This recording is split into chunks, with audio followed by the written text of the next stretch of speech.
Bonjour à toi et bienvenue dans cette nouvelle vidéo. Aujourd'hui, on va aborder un thème un peu particulier. Je voudrais parler avec toi de l'éveil qui est en marche, qu'un changement de paradigme inédit dans l'histoire de l'humanité est en marche.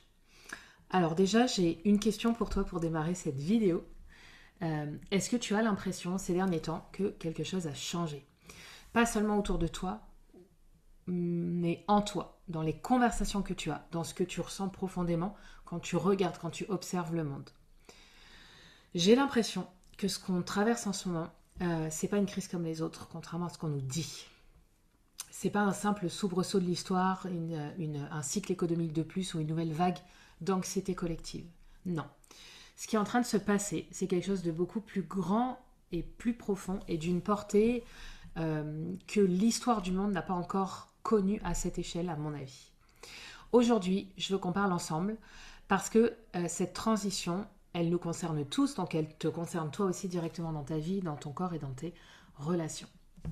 Je voudrais te parler de ce grand réveil et donc de ce qui est en train, à mon avis, de basculer.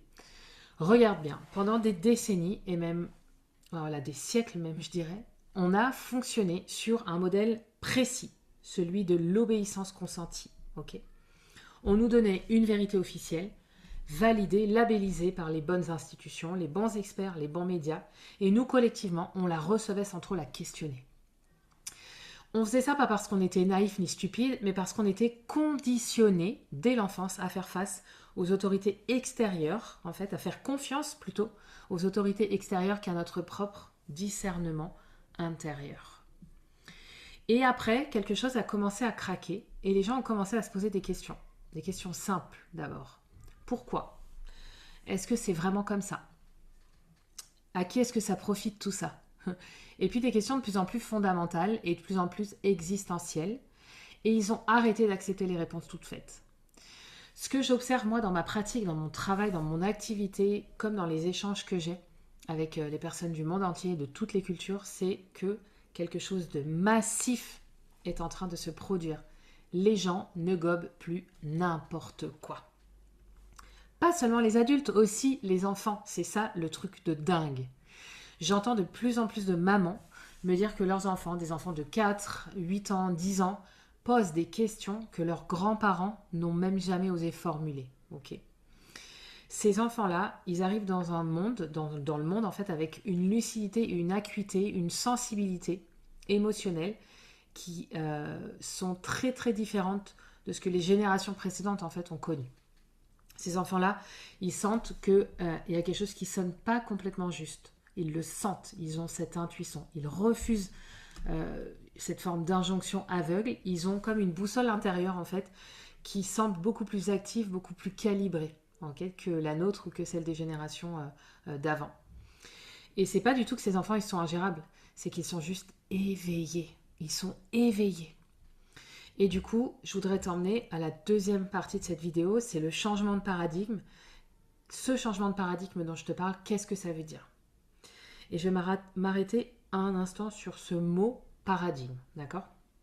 Un paradigme, c'est le cadre invisible à travers lequel on interprète la réalité, ok? En fait, un paradigme, c'est l'ensemble des croyances fondamentales, des règles implicites, des certitudes non questionnées qui structurent notre façon de voir le monde. Par exemple, pendant des siècles, le paradigme dominant, c'était que la Terre était plate et au centre de l'univers. C'était pas une opinion parmi d'autres opinions, c'était la réalité indiscutable, évidente, partagée par tout le monde. Et puis un jour, quelques personnes ont commencé à s'interroger, à regarder les étoiles et les planètes autrement. D'accord. Et aujourd'hui, on est exactement dans ce type de bascule, sauf que cette bascule, elle concerne pas seulement notre rapport au cosmos, elle concerne notre rapport à nous-mêmes, notre rapport à notre histoire, à notre santé, à nos émotions, à notre âme. Ok. Et le vieux paradigme qui nous disait que on est des individus séparés, qu'on est des êtres rationnels, qu'on est défini par notre biologie, par notre histoire, qu'on doit se conformer aux normes sociales pour être accepté et en sécurité, il explose. Le nouveau paradigme qui émerge, il dit quelque chose de très différent. Tu es un être interconnecté, tu es porteur d'une histoire transgénérationnelle, tu es capable d'une guérison profonde, tu es doté d'une intelligence émotionnelle et spirituelle que peut-être tu n'as pas encore complètement explorée. Ok, c'est complètement différent en fait. Voilà, l'ancien paradigme et le nouveau. Et cette bascule-là, elle se fait pas dans les écoles, dans les universités, elle se fait dans les corps, dans les familles, dans les discussions, dans les conversations qu'on a avec les gens. Je le vois moi, vraiment au quotidien. C'est ce qui m'emmène à la troisième partie de cette vidéo, dans laquelle je voudrais te parler de la libération des lignées, puisque c'est en partie mon travail, c'est ce que je fais au quotidien, et je voudrais t'en dire quelques mots.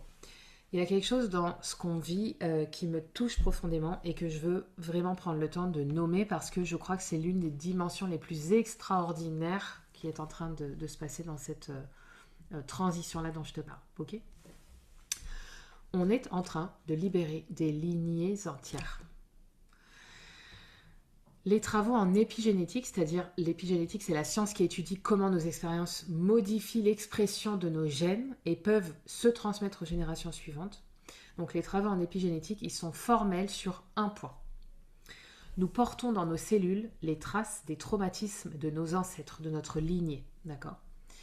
Les peurs qu'ils n'ont pas pu traverser, les deuils qu'ils n'ont pas pu ou pas su faire, les mensonges, les trahisons, les silences qu'ils ont gardés, les hontes qu'ils ont enterrées, etc., etc.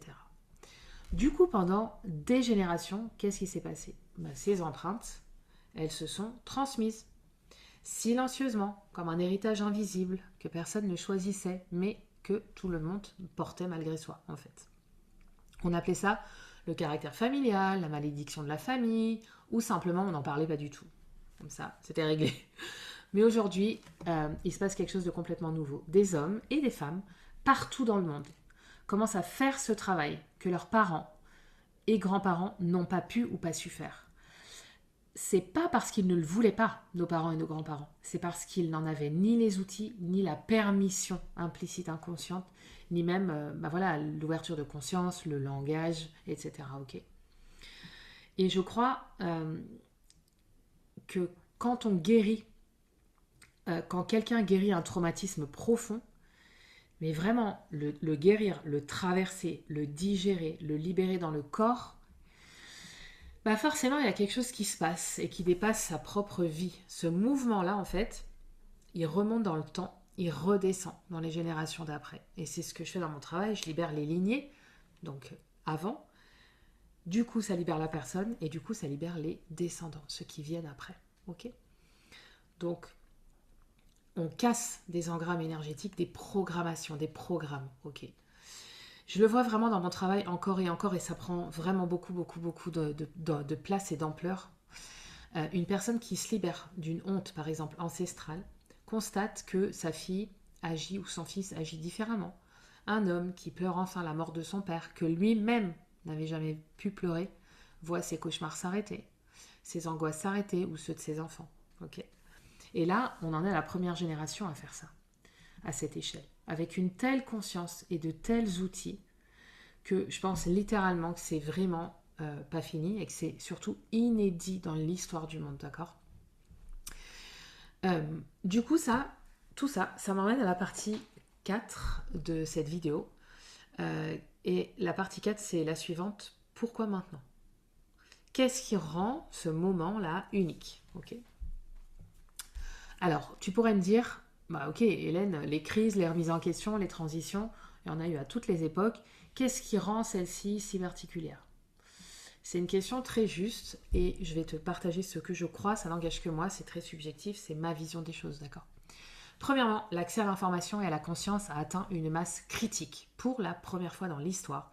Des gens de cultures totalement différentes, de continents opposés, de traditions spirituelles différentes, distinctes, font tous le même constat en même temps. Ils se retrouvent dans les mêmes questionnements, les mêmes prises de conscience, les mêmes désirs en fait de retour à l'authenticité et à une forme de souveraineté en fait. Deuxièmement, nous avons désormais des outils. On a des outils psychologiques, thérapeutiques, énergétiques qui permettent d'aller là où aucune génération avant nous ne pouvait aller. des outils pour travailler sur le corps, sur le système nerveux, sur la mémoire cellulaire, sur les croyances enfouies. Ces outils, ils existaient peut-être dans certaines traditions anciennes, mais jamais avec cette accessibilité, jamais avec cette clarté-là, d'accord? Et troisièmement, et c'est peut-être le point le plus important, il y a une urgence collective en fait. On sent au fond de nous qu'on ne peut plus continuer comme avant.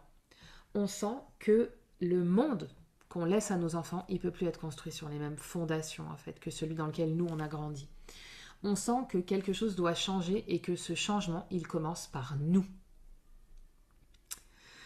Donc, en conclusion de cette vidéo, je voudrais te laisser avec ça.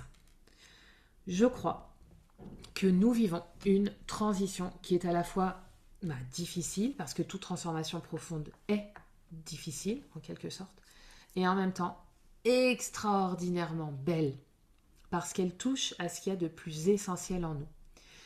Parce que ce nettoyage que l'on fait individuellement et collectivement, c'est la preuve qu'on est prêt à voir, à guérir et à vivre autrement. Ok, en fait, à changer de paradigme.